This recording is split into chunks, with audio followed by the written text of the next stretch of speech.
selamat malam semuanya.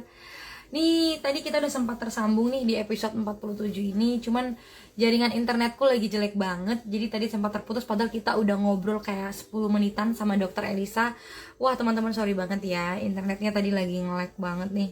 Oke, nggak apa-apa, sambil merilekskan teman-teman yang udah nggak sabar nunggu jawaban dari dokter Elisa, boleh tuliskan pertanyaannya di kolom komentar karena kita malam ini akan bahas tentang stroke dan hipertensi di usia produktif. Hai dokter Elisa, sorry ya dok, tadi tuh sinyal saya dok, sorry banget tes, iya keputus jadinya ke Instagram live-nya dok, bentar ya dok. Oke, aku sambungin lagi. Oh nggak bisa, bentar dok. Dokter udah aku terima,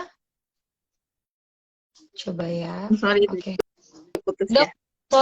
sorry banget sinyal saya dok, wifi rumah. Dikira Wah, pulsa enggak. saya habis. Enggak dok, padahal lagi seru. Aduh, ini pertanyaan yang tadi ditanyain, bisa ditulisin lagi ya teman-teman. Tadi aku belum baca semuanya, bahkan kita belum mulai ke sesi tanya jawab. Oke, nanti kita review ulang aja deh yang kelewatan tadi ya dok ya. Kita langsung tadi kayak, apa sih yang dokter temuin gitu ketika di usia produktif pasien-pasien yang kena stroke dan hipertensi ini, gejalanya atau akibatnya gimana dok? Oke, jadi untuk gejalanya, kalau hipertensi itu kan ya memang tidak bergejala ya, harus dicek memang ya berkala. Kemudian Iya. kalau misalnya stroke sendiri, itu kita ada nih warning sign-nya ya. Jadi stroke sendiri ada warning sign-nya, itu seperti wajahnya merot sebelah ya. Kemudian Hmm. tangan ya, lengannya itu bisa lemes ya, kanan atau kiri ya. Kemudian kok bicara Oh. bicara kok agak ya, pelo betul ya. Jadi itu kita bisa lihat wajah sama lengan sama juga ini bicara kita gitu. Oke.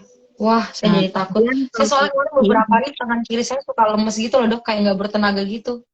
Waduh, jadi takut ya. nah, Oh tidak, mungkin salah posisi tapi saya tidur nggak juga tahu bisa. nasi goreng kambing dong. Eh, gara-gara kambing terus, si Saya kambing nggak suka terus nasi bisa. goreng kambing. Oke, dok, sebelum kita bahas lanjutan, kita coba jawab dulu ya, nanti takutnya hilang lagi. Ini Kak Kasih Mata mungkin nanti boleh tulis pertanyaan lanjutannya. Kita jawab dulu dari Reynaldo Daniel T, dok. Ini yang tadi yang suka makan nasi goreng kambing, dok. Dokter mau Hmm. tanya, hipertensi kan bisa mengakibatkan stroke. Nah, kalau hipertensi itu bisa jadi keturunan nggak, dok? Iya, jadi hipertensi memang salah satu ini ya, pencetusnya hipertensi itu adalah faktor keturunan juga begitu. Tapi faktor keturunan itu bisa muncul di kita ya, bisa kelihatan di kita kalau kita juga malah mensupport faktor keturunan itu, seperti ya, kita juga melakukan misalnya eh, makan makanan yang berlemak ya, yang asin-asin, sudah tahu kita punya keturunan ya hipertensi yang bisa bermanifestasi ke kita gitu ya. Iya. Uh, Kalau misalnya kita udah tahu kalau kita punya penyakit, misalnya orang tua ataupun kakek nenek punya penyakit apa gitu ya, kita tahu nih, oh itu mungkin bisa bermanifestasi ke kita ya. Maka dari itu kita harus menjaga diri. Jadi seperti menjaga pola makan ya, pola hidup ya, agar tidak manifestasi itu keluar beneran begitu. Tapi memang Oh. itu bisa diturunkan gitu ya. Oke, jadi bentuknya preventif ya dok. Tapi mau nggak mau memang tetap itu bisa genetik keturunan ya dok ya, ke Nah, keturunan itu kita nanti. tapi jangan sampai kita manifestasi yang beneran muncul ya. Maka dari itu kita Baik. perlu menjaga diri kita. Oke, semoga kak menjawab sambil bilangin dok kurang-kurangin makan nasi goreng kambingnya. Ini yang suka makan nasi goreng kambing tadi dok. Kalau tinggi tensinya nyalain kambing, si kambing terus. Kasihan kambingnya jadi. Ini dari ada temennya dokter nih kayaknya atau fansnya dokter nih dari Kasia Meta. Saya Nah, fansnya iya. dokter Elisa, boleh tanya dong? Boleh, kita sematkan dulu komentarnya. Oke, ini dok pertanyaannya. Serangan seperti stroke yang walaupun sembuh dalam beberapa menit hingga jam, masih membutuhkan penanganan medis segera. Iya, betul. Jadi Contohnya eh, gimana sih dok? karena Penanganan jadi stroke yang kayak ini cuman beberapa minggu? sebentar ya. Jadi ini yang dimaksud ini transient ischemic attack ya. Jadi adiknya stroke kalau misalnya bahasa eh, gaulnya ya. Oh, Mungkin adiknya stroke ya. adanya Kalau stroke. misalnya stroke itu akan menetap gitu ya, lebih dari Iya. 24 jam ya. Kalau misalnya cuman namanya TIA ya, transient ischemic attack itu hanya beberapa menit ya atau beberapa jam bisa kembali gitu. Tapi uh, itu sudah itu kan kita sebut adiknya stroke ya kalau misalnya bahasa gaulnya itu ya. Jadi nanti bisa muncul lagi berarti ini bisa kena stroke yang beneran nih kalau misalnya kena stroke yang sepintas itu bisa bermanifestasi ke stroke yang beneran ya. Oleh karena itu tetap harus ditangani ya dengan segera gitu dan juga tidak boleh lengah gitu. Cuman sebentar nanti balik lagi biasa kemarin juga kayak gini gitu. Ya nggak gitu juga nanti bisa menetap. Ya. Oh, oke. Termasuk yang kayak Belpasi itu termasuk nggak dok adiknya stroke tadi? Soalnya teman saya dulu pernah ada kayak Belpasi gitu loh dok. Kalau bel palsi itu enggak Bukan itu ya? enggak itu adalah bukan itu gangguan saraf tuju aja itu saraf wajah aja. Oh, oke, oke, oke, oke. Ini jadi saya jadi tahu nih, stroke punya adik. Thank you ya, Kak Kasya Meta ada pertanyaannya. Semoga menjawab. Kita next ya, Dok, ke pertanyaan selanjutnya. Ini dari ada GC. Stroke yang disebabkan oleh genetik itu tingkat kemungkinannya seperti apa ya, Dok? Pertolongan pertama jika ada warning sign-nya bagaimana? Oke, makasih.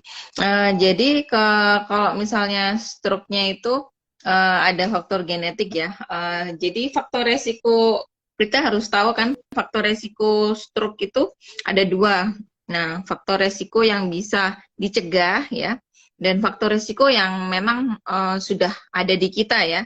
Salah satunya yaitu Hmm, genetik itu. Kita nggak bisa ngubah atas-atas kita ya. Pernah kena betul. stroke, pernah punya apa-apa, kanker, apa, tumor apa gitu. Uh, tapi yang bisa kita ubah ya ini faktor resiko yang bisa diubah ini ya seperti hipertensi gitu ya. Nah, kemudian mencegah adanya diabetes begitu ya. Jadi Hmm, penyakit-penyakit itu harapannya itu bisa dikontrol ya atau bisa dicegah agar kita tidak memiliki manifestasi stroke ya. Jadi kalaupun siapa tadi yang tanya itu ada GC. Pertolongan ada pertamanya. keturunan stroke ya, uh, kita nggak bisa mengubah garis keturunan kita ya. Hmm. Ya, jadi yang kita cegah yaitu hipertensinya ya, atau mungkin kita suka makan makanan berlemak, kolesterolnya sering tinggi ya. Nah, itu kemudian kita suka makan makanan manis atau apa, khawatirnya kan nanti ada diabetes dan lain sebagainya. Nah, itu faktor-faktor resiko stroke. Oke. Kalau pertolongan pertamanya gimana, Dok? Kalau misalnya ada warning sign-nya tadi. Kalau ada warning sign sudah kelihatan, harus segera ke rumah sakit gitu ya. Jadi harus segera Oke. ke rumah sakit agar bisa ditangani dengan baik ya, agar tidak telat karena stroke itu ada yang progresif gitu ya. Hmm. Kalau misalnya, oke, sekarang tangannya aja nih yang lemes gitu. Nah, besok aja ke rumah sakitnya. Jangan gitu, bisa aja nanti malah lebih lemes lagi begitu ya. Jadi ada yang Oke. progres gitu. Ada yang jadi lebih baik langsung ke rumah sakit ya, langsung ke IGD gitu. Mm-mm. Thank you, Dok. Kita lanjut nih, ada pertanyaan lagi. Selanjutnya dokter dari sorry, belum ke. Oke, mana sih sekarang? Bentar tadi di atas. Oke, ini dia. Dari Indriani loh, Nugroho kok nggak bisa di ini ya. Ini. Oke, ini ada dari Indriani Nugroho. Dok, bila hipotensi apa bisa terkena stroke juga? Ya. Jadi Darah rendah. hipotensi ya darah rendah. Ha. Jadi ada yang disebut stroke hipotensi ya. Jadi karena kita kurang darah kita nggak nyampe untuk ngasih makan ke otak ya, bagian otak ya, itu juga mengganggu sistem saraf di otak, itu bisa mengakibatkan yaitu seperti kelemahan wajah ya, kelemahan paru tubuh dan lain sebagainya. Ada bisa seperti itu. Jadi baiknya ya tekanan darah ya di batas normal begitu. Harus normal. Oke, semoga menjawab. Kita lanjut dok. Ini dari pertanyaan selanjutnya dari @mssjjtj_b7. Izin tanya dok, benarkah pertolongan pertama saat orang stroke yang ditusuk pakai jarum di telapak kaki, apakah itu berpengaruh dok? Saya baru tahu nih ada penanganan seperti ini. Ya. Itu tidak berpengaruh ya, atau mungkin jadi seperti itu tidak berpengaruh gitu. Mungkin ditusuk ke jari yang telapak mana ya, mungkin yang kena stroke-nya atau enggak, itu dua-duanya enggak berpengaruh gitu. Cuman mungkin orang itu mungkin ini kerasa atau enggak begitu kali ya. Tapi itu nggak pengaruh untuk terapinya atau untuk apa pertolongannya juga tidak berpengaruh.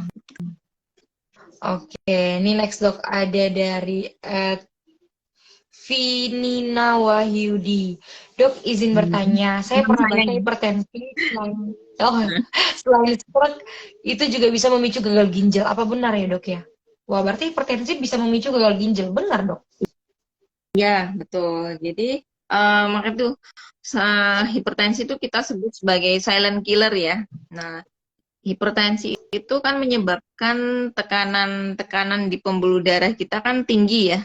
Sedangkan pembuluh darah di organ-organ lain seperti mata, ginjal, ya, jantung. Nah, itu kalau misalnya tekanannya tinggi, itu kan aliran darahnya tidak lancar ya, mengganggu fungsi organ dan lain sebagainya. Itu oleh karena itu komplikasinya hipertensi itu ke seluruh organ gitu. Karena tekanan yang tinggi ke organ-organ lainnya itu kan akan mengganggu fungsinya.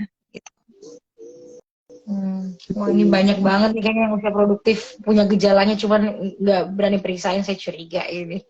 Oke, next dok, kita lanjut lagi ke pertanyaan berikutnya. Ini ada dari @renaldo daniel _1889.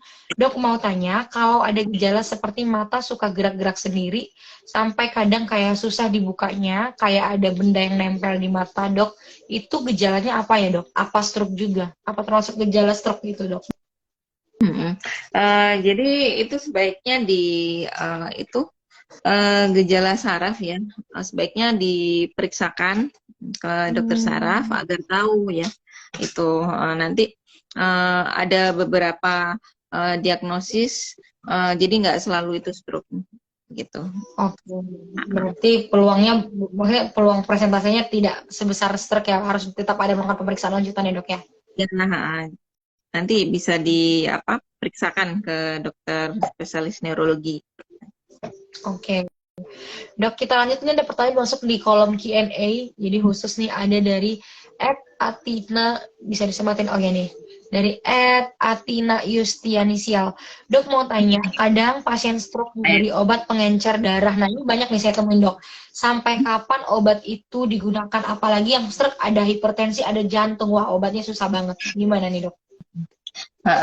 Jadi untuk pengencer darah sendiri itu gunanya untuk mencegah stroke berikutnya ya. Jadi kita udah kena stroke nih.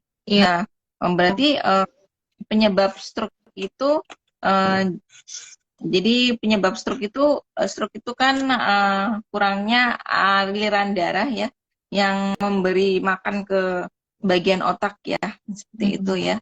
Jadi bisa jadi seperti tekanan darah tinggi ya, kemudian ada lemak darah yang tinggi ya, itu menyebabkan viskositas atau ini ya, kekentalan dalam darahnya. Nah, oleh karena itu untuk Kasih agar darah. darah itu bisa lebih lebih lancar untuk jalan ke otak ya, kekentalan darah itu kita berikan antiplatelet itu ya, pengencer darah. Nah, pengencer Ya. darah sendiri itu harapannya bisa diberikan agar uh, si pasien itu tidak mengalami stroke yang kedua gitu. Kan Hmm. sudah kena stroke nih gitu ya. Untuk berikutnya jangan sampai kena stroke lagi ya. Darahnya lebih diencerkan ya dengan pengencer darah. Dan itu Oh. dipakainya ya seterusnya gitu. Hmm. Sampai kapan digunakan Jadi ya? Selama seterusnya. pengobatan ya, Ya, selama terapi. seterusnya. Ya, umur Jadi hidup ya, seterusnya ya. sampai ya seumur hidup begitu. Oke, oke ini sambil menunggu teman-teman kalau masih ada yang mau tanya lagi boleh banget. Kita masih ada waktu sedikit ya, boleh ya dok ya. Tadi kan terputus sebentar.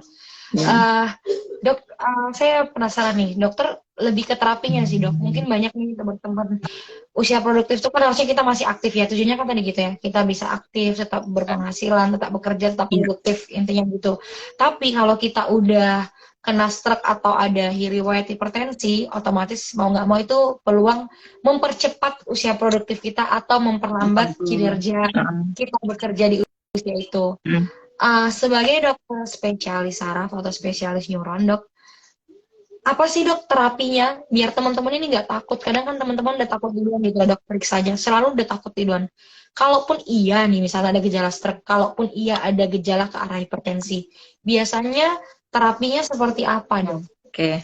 Jadi betul kalau kita di usia produktif ini, naudzubillah min dzalik ya, jangan sampai kita uh, kena apa namanya penyakit-penyakit yang mungkin kronis. Oleh karena itu kita harus menjaga pola makan, pola hidup ya, karena kalau misalnya kena hipertensi dan stroke ya, itu uh, kebanyakan orang-orang yang terkena stroke itu 83%-nya itu akan mengalami kelemahan anggota badan ya. Bayangkan kalau misalnya orang-orang yang bekerja di lapangan begitu ya, Iya. di bagian sales dan lain sebagainya itu pastinya akan sangat terganggu sekali ya Iya. kehidupannya begitu. Kemudian kalau misalnya kita kena stroke ya di usia produktif ya, ataupun juga hipertensi, itu akan mengganggu produktivitas kita ya, sehingga kalau dari data itu penghasilan itu bisa menurun juga gitu ya. Jadi yang harusnya dia naik pangkat akhirnya tidak jadi naik pangkat ya, ataupun ditaruh di tempat yang mungkin tidak membahayakan sakitnya gitu. Kemudian kalau memang sudah ada yang kena hipertensi ataupun ada gejala stroke ya teman-teman nggak usah apa namanya khawatir karena untuk itu sudah ada obatnya ya, tinggal diminum obatnya teratur dan juga menjaga pola-pola uh, pola-pola makan ya seperti diperbanyak sayur dan buah oh ya. Sayur dan buah itu banyak mengandung kalium sehingga bisa menurunkan hipertensi begitu. Kemudian bisa mengkonsumsi makanan yang rendah garam, kemudian yang rendah kolesterol, kemudian yang rendah rendah kalori ya. Kalau misalnya kita udah dewasa seperti ini, itu nggak butuh terlalu banyak kalori ya. Kalau masih kecil-kecil sih, masih balita butuh kalori. Aku harus makan banyak kalori nih, nggak usah gitu. Kita nggak butuh kalori ya. Kita harus diet yang tinggi serat begitu dan tinggi kalium seperti sayuran dan buah begitu. Kemudian hindari merokok ya. Hindari merokok karena itu nikotinnya itu bisa meningkatkan tekanan darah tinggi begitu. Kemudian kalau memang bisa berolahraga, coba diusahakan olahraga sekitar 3 sampai 5 kali seminggu dengan durasi 20 sampai 60 menit. Tuh. Olahraga apa sih yang baik untuk hipertensi ya, menjaga agar tidak kena hipertensi ataupun juga nanti menjaga stroke gitu ya, yaitu olahraga yang bersifat endurance. Endurance itu ketahanan ya, jadi kan ada yang bersifat kardio ya. Saya dulu pernah ikut nge-gym ya, kardio ya ngomongnya. Ada endurance ya. Jadi yang milih olahraga yang endurance. Jadi yang tidak kompetitif seperti berolahraga, jalan kaki, berenang, senam, aerobik begitu ya. Kalau misalnya yang olahraga yang kompetitif ya, yang seperti memacu jantung ya, itu memang baik juga untuk tubuh ya, metabolisme dan lain sebagainya. Cuman lebih disarankan olahraga yang itu ya, yang untuk endurance itu aja, yang seperti santai-santai ya, sepeda, jalan kaki, berenang, senam, aerobik gitu. Kemudian jangan lupa tidur 8 jam sehari minimal gitu.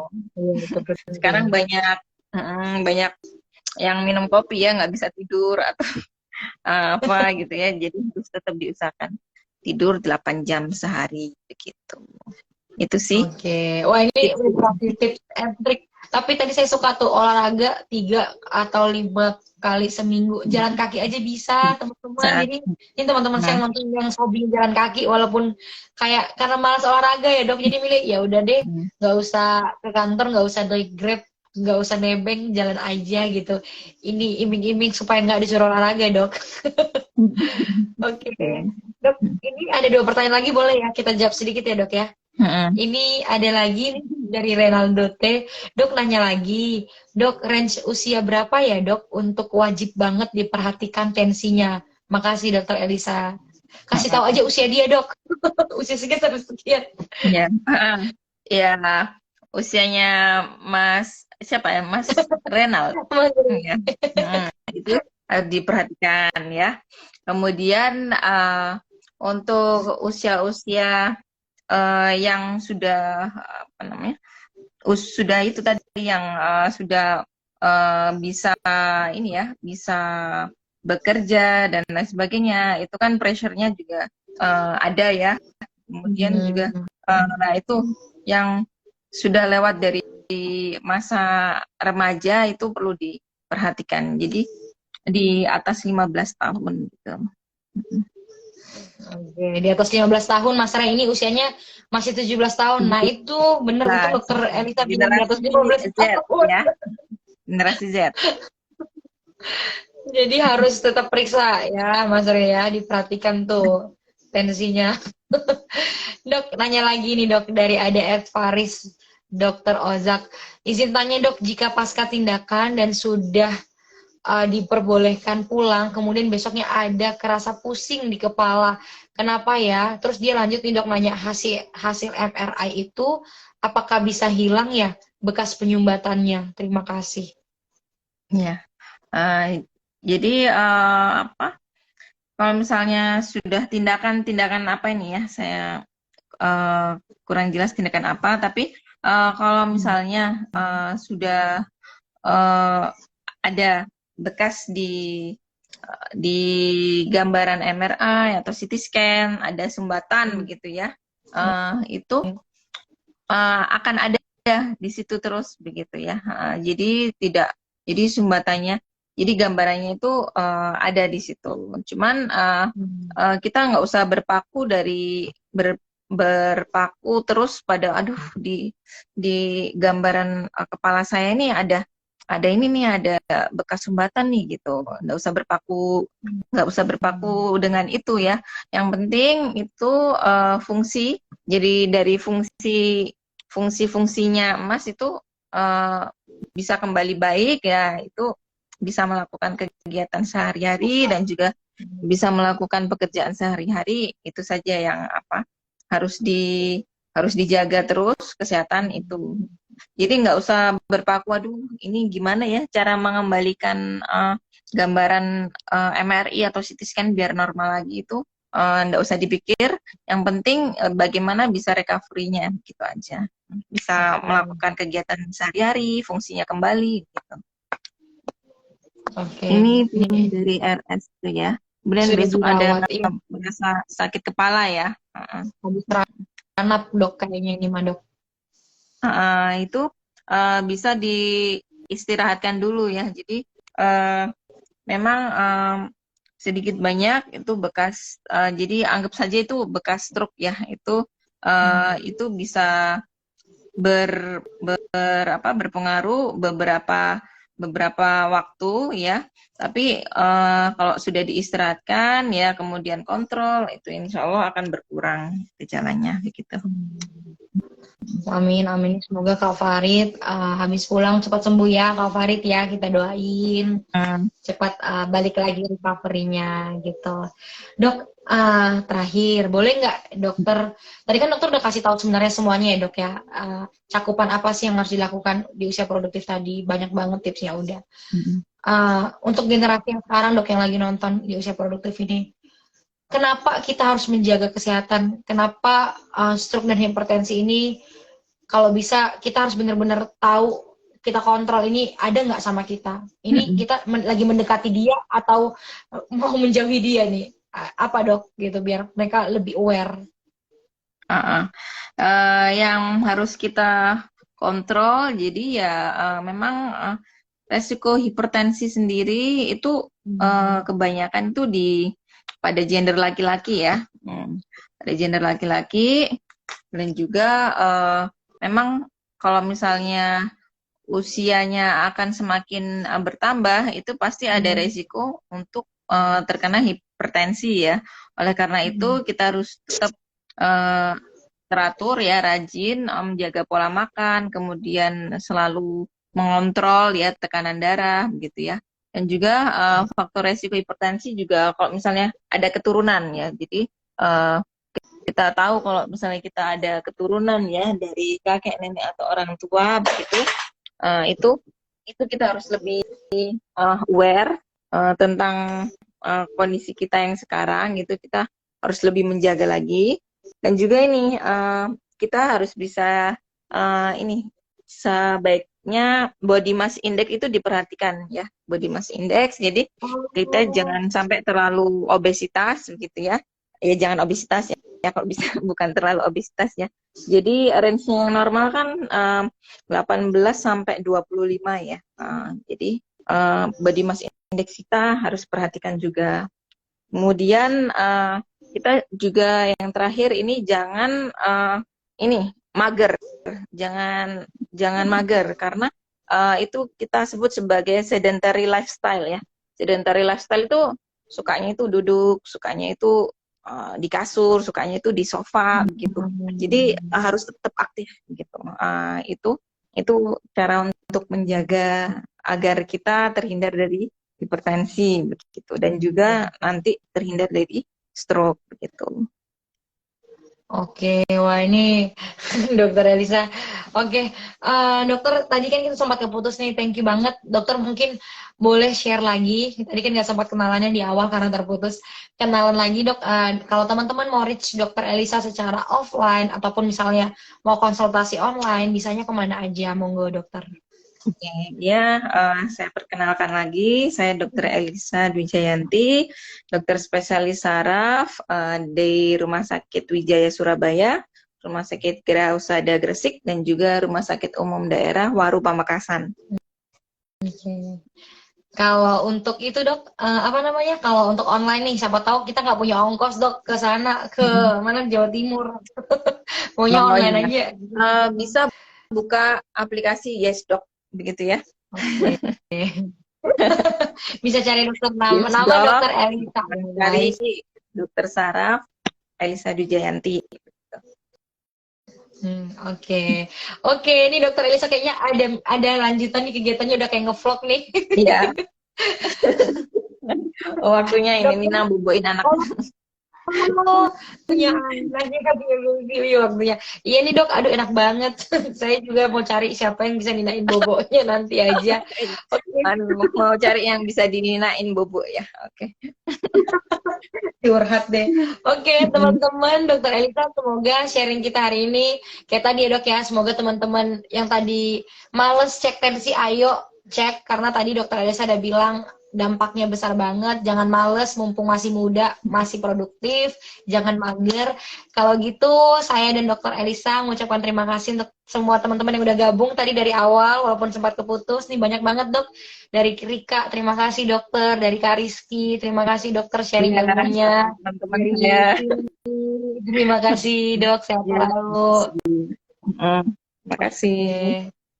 Oke, kalau gitu saya dan Dokter Elisa pamit teman-teman, sampai ketemu besok di live Instagram. Dadah.